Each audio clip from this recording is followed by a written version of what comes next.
The axe comes down and splits a man from collarbone to sternum. The sound is wet, heavy, like a butcher cleaving through a side of pork.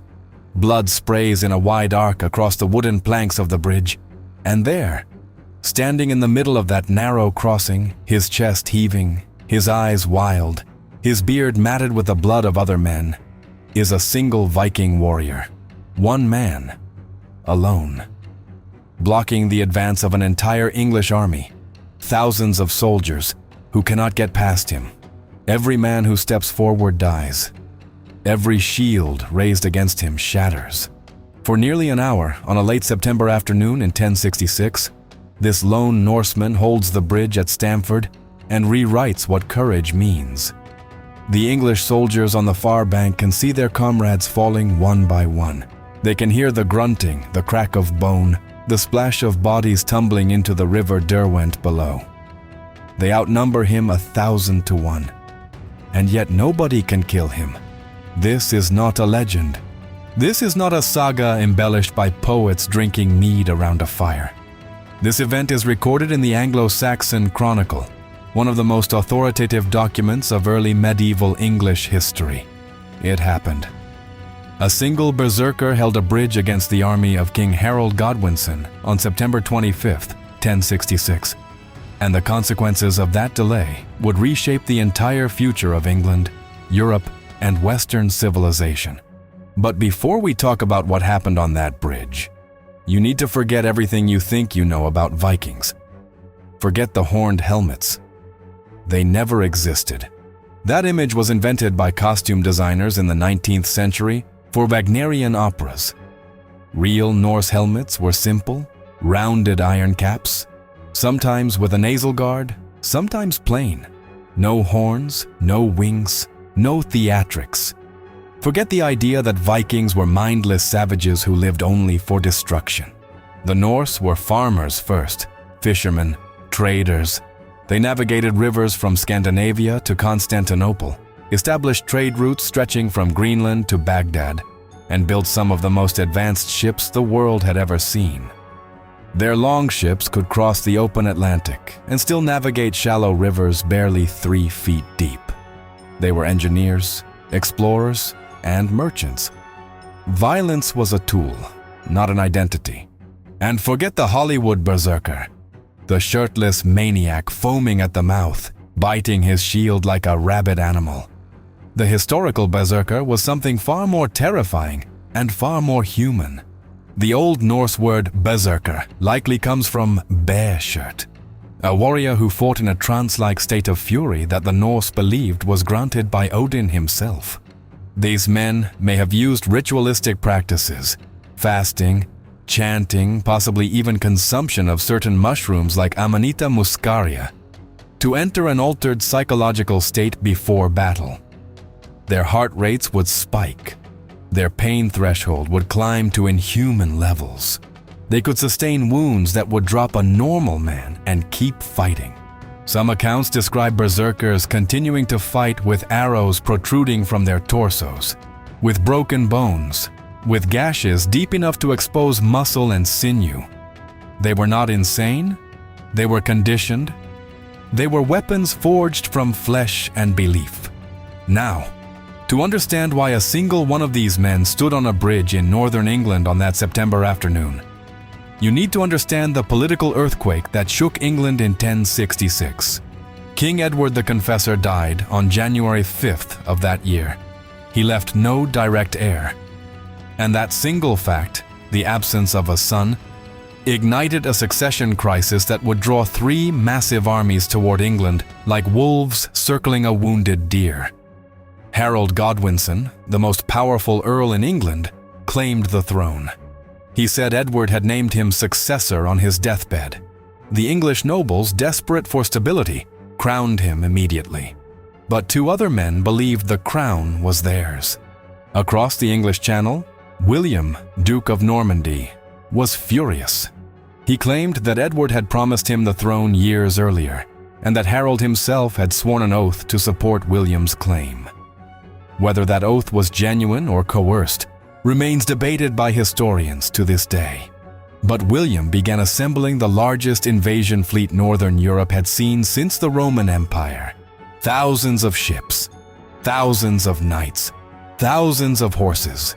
He waited on the Norman coast for favorable winds, his army eating through provisions, growing restless, staring at the gray waters of the Channel. And from the north came the third claimant, the most dangerous of all, Harald Hardrada, King of Norway. He stood nearly 7 feet tall, a giant even by modern standards. He had fought as a mercenary for the Byzantine Emperor in Constantinople, commanded the elite Varangian Guard, battled across the Mediterranean, accumulated a fortune in gold and silver, and carved his name into the railing of the Hagia Sophia. Graffiti that can still be seen today. He was 50 years old, and he had spent his entire life at war. He claimed the English throne through a convoluted line of agreements between previous Norse and English kings. And he brought with him an invasion force of over 300 longships and approximately 9,000 battle-hardened Norse warriors. Hardrada was joined by an unlikely ally, Tostig Godwinson, Harold's own brother. Tostig had been exiled from England after a revolt against his rule as Earl of Northumbria. Bitter, humiliated, and burning for revenge, Tostig had offered his services to Hardrada. Together they would take England from the north while Harold watched the southern coast for William. The Norwegian fleet landed in northern England in mid-September. On September 20th, Hardrada and Tostig smashed an English defensive force at the Battle of Fulford, just outside York. The victory was devastating. The northern English earls, Edwin and Morcar, lost so many men that they could no longer mount any meaningful resistance. York, the second largest city in England, prepared to surrender. Hardrada demanded hostages, supplies, and submission. He told the people of York to meet him at Stamford Bridge on September 25th to finalize the terms. Hardrada believed he had won. He was so confident that on the morning of September 25th, he marched his army to Stamford Bridge without full armor. The day was warm for late September, unusually warm.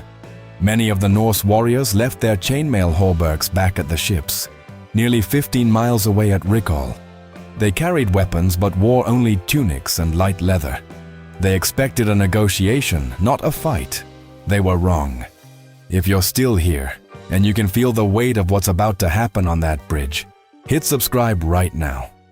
What comes next is one of the most extraordinary moments of individual combat ever recorded in Western history.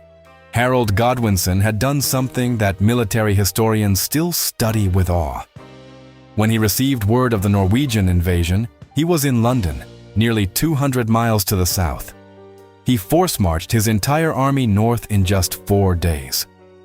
4 days. With no trucks, no highways, no supply chain. His men walked and rode on horseback roughly 50 miles a day, an almost superhuman pace for a medieval army carrying weapons, shields, armor, and provisions. They ate what they could find. They slept in ditches. Their feet bled through their leather shoes. And they arrived at Stamford Bridge on September 25th. The same day, Hardrada expected peaceful hostages from York.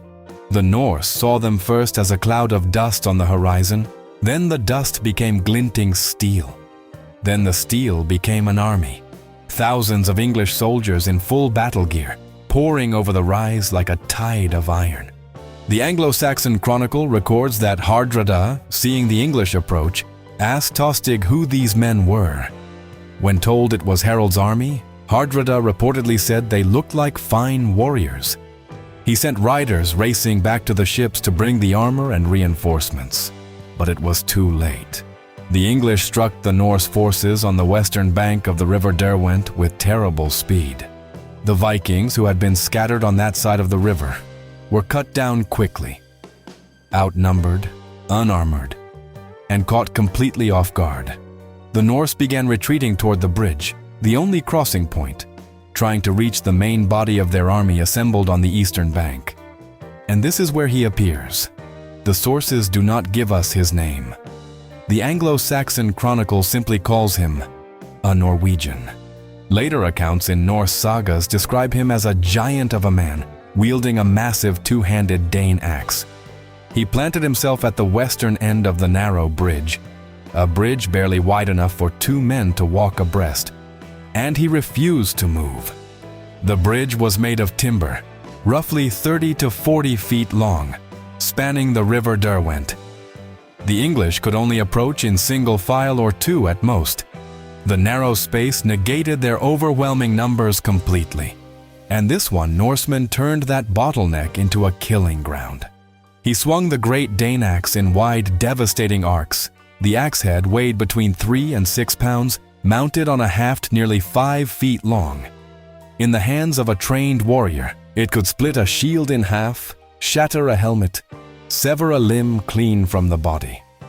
A Dane axe was not a delicate weapon.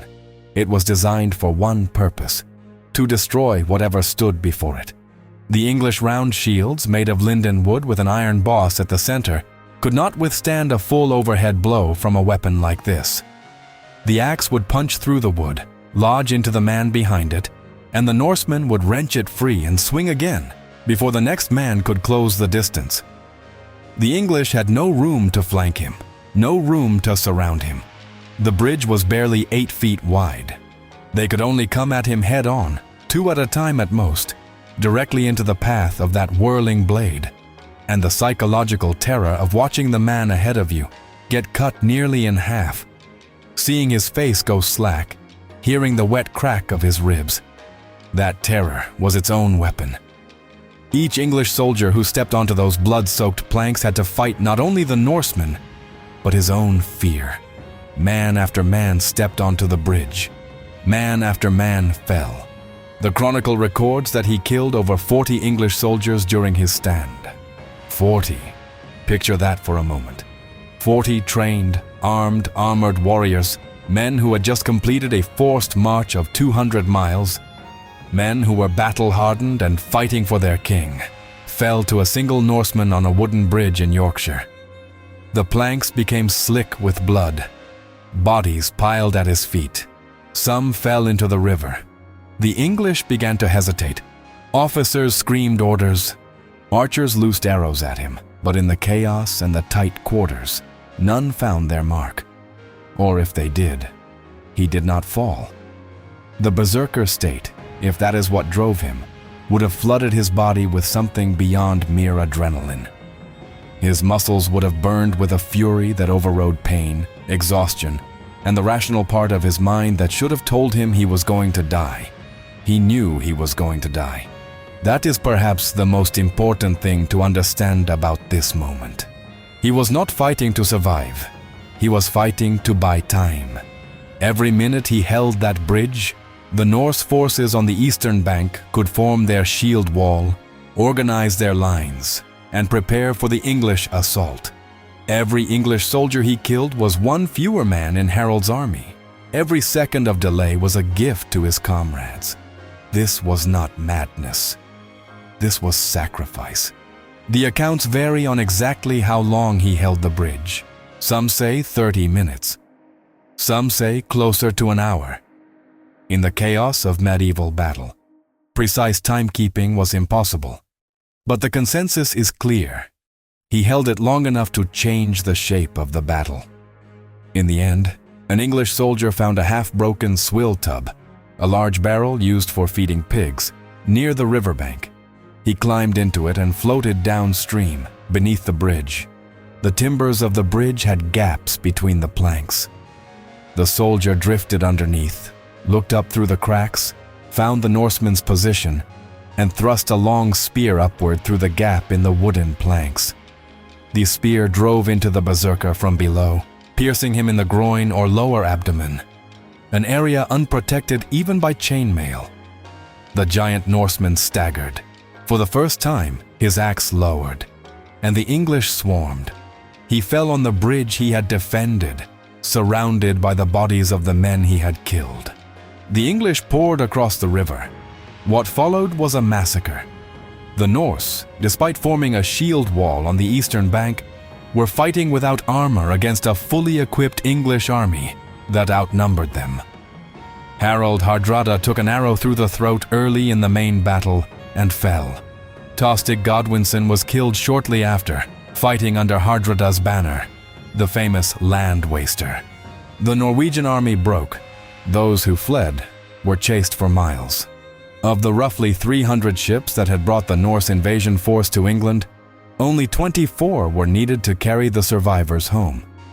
The Battle of Stamford Bridge was the last great Viking invasion of England.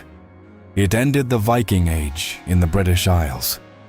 3 centuries of Norse raids, conquests, settlements, and political maneuvering, finished on a single afternoon, on the banks of a quiet river in Yorkshire. But the story does not end there. And this is where the tragedy deepens into something almost unbearable. Harold Godwinson had won. His army was battered, exhausted, depleted, but victorious. He had crushed the most fearsome warrior king in Europe. His men were celebrating in York when a messenger arrived. William of Normandy had crossed the Channel. The Norman fleet had landed at Pevensey on the southern coast of England on September 28th, just 3 days after Stamford Bridge. Harold had to turn his shattered army around and march them 200 miles back south at the same punishing pace to face a completely fresh, fully armored Norman invasion force. Think about that. Think about the soldiers who had walked 200 miles north in 4 days, fought a pitched battle, lost friends and brothers on that bridge, and were now being told to walk 200 miles south to fight again. Their bodies were broken. Their supplies were gone. Their numbers were thinned. Many of Harold's best housecarls, his elite professional soldiers, men who had trained for years to fight in the shield wall, lay dead at Stamford Bridge. The army that marched south was a shadow of the force that had marched north. Harold tried to gather fresh levies along the way, but the men who answered his call were farmers, not warriors. They carried whatever weapons they could find: hunting spears, wood-cutting axes, knives meant for slaughtering pigs. They had never faced Norman cavalry. They had never stood against a wall of knights charging on horseback with 12-foot lances couched under their arms. And on October 14th, 1066, Harold Godwinson met William of Normandy at the Battle of Hastings. And Harold lost. He was killed. Tradition says by an arrow through the eye, though the exact manner of his death is debated. The English army, exhausted from Stamford Bridge and the brutal double march, could not hold against William's cavalry and archers. William became William the Conqueror. He reshaped England completely. The Norman Conquest replaced the Anglo-Saxon aristocracy, introduced feudal land ownership, transformed the English language by flooding it with French vocabulary, built the Tower of London and hundreds of castles across the countryside, and established a political and legal framework whose echoes still resonate in English-speaking countries today. And here is the unbearable thought. The nameless berserker on the bridge at Stamford Bridge delayed Harold's army by roughly an hour. 1 hour. 60 minutes that Harold's troops spent trying to cross a bridge instead of finishing the battle quickly. That was 1 hour of additional exhaustion, 1 hour of additional casualties, 1 hour that meant Harold's army arrived at Hastings slightly weaker, slightly more drained, slightly less capable of withstanding the Norman assault. Did one Viking stand on a bridge cost Harold the Battle of Hastings? Did it cost England its Anglo-Saxon identity? Did it change the trajectory of the English language, English law, and by extension, the history of the entire English-speaking world? No single person changes history alone. But the threads of causation in 1066 are so tightly wound, so perfectly sequential. Stamford Bridge on September 25th, the Norman landing on September 28th, Hastings on October 14th, that every hour mattered, every casualty counted, every delay had consequences. If you've made it this far into this story, and you feel the weight of what one man's stand on a bridge meant for the world you live in today, drop a like. Share this with someone who thinks history is boring, because history was never boring. History was blood on wooden planks and a man who chose to die standing. The nameless berserker never knew any of this. He never knew about William. He never knew about Hastings. He never knew that the world he fought to protect, the Norse world of longships and sagas and raids on distant shores, was ending that very afternoon. He knew only the weight of his axe, the narrowness of the bridge, and the faces of the men coming to kill him. He knew that his brothers needed time, and he gave it to them. We do not know his name. We will never know his name. The Anglo-Saxon Chronicle does not record it. The Norse sagas that mention Stamford Bridge offer only fragments and contradictions.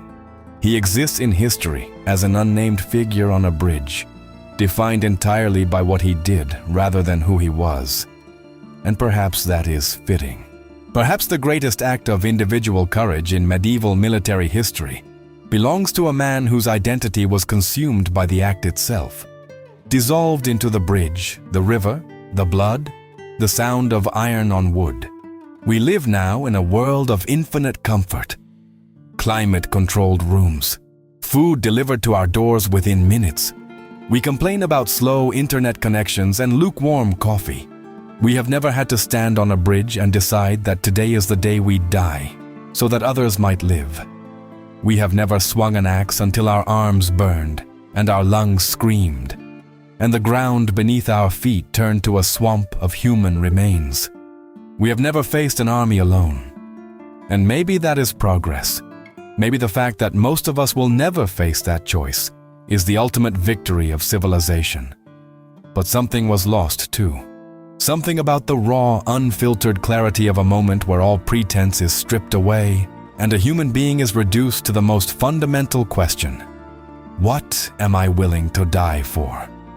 The berserker on the bridge answered that question with 40 dead men and an hour of defiance. September 25th, 1066. A bridge in Yorkshire, a river running red, and one man, unnamed, unknown, unforgotten, who held the line.